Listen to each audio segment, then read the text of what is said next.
Hey there guys, DMO73 here, bringing you the deck profile for the Team Memoria Red, Green, Black Lunya list.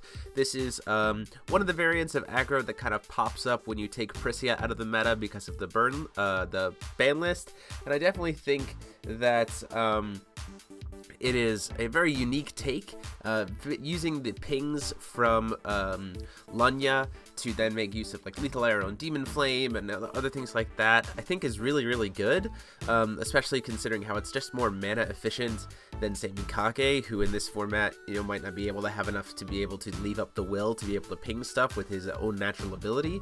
Plus that can be stopped by like Neo Barrier of Shadows, which is pretty common, whereas Lunya just automatically gets it and can't really be cancelled. So obviously, Lunya, the ruler side, is what primarily gets used just for that pinging stuff for 1 damage to make use of Lethal Arrow and Demon Flame, and then she flips over to be that 1200, 800, burn something for 800 when she enters with Swiftness, J-Ruler side. Primarily used to just kind of finish the game off as a last minute kind of swing, because most of the time you're just going to keep her on Lunya, but it is nice to be able to have that 1200 damage out of nowhere.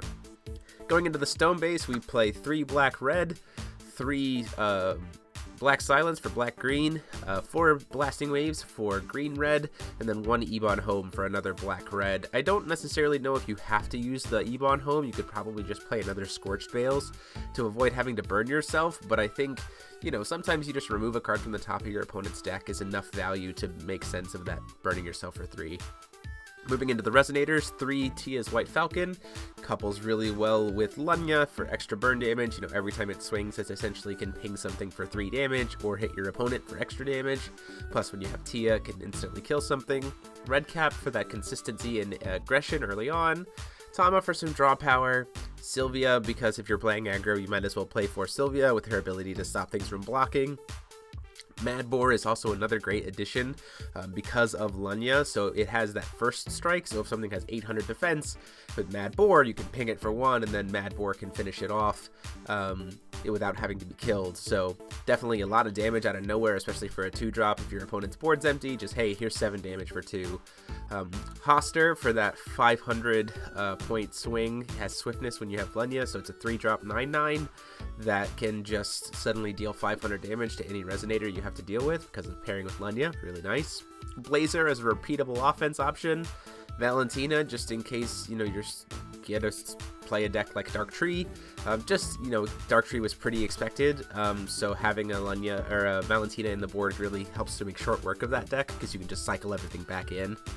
Tia, just to couple nicely with the White Falcon, and then 2 Kames to kind of, if you have all these small fries on the board and then you land a Kame, all of them are suddenly dealing an extra 200 damage per swing, which is pretty effective. Plus you get to steal stuff and sack it, which is always great.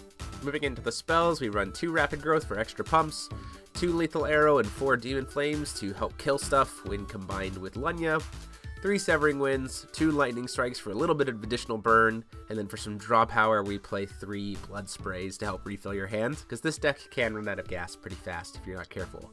But that is the list. Huge thanks to Team Memoria for playing it and letting me show it off on the channel. Let me know what you guys think about it and what you might change, or if you might give it a shot at your own locals or at a tournament near you. But until next time, this is DMO73 signing off.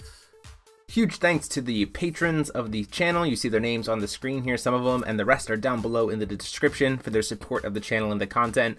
If you want to get a chance to get your name in the screen here and access to our private Discord server, please consider supporting the channel on Patreon by clicking that little P on the screen.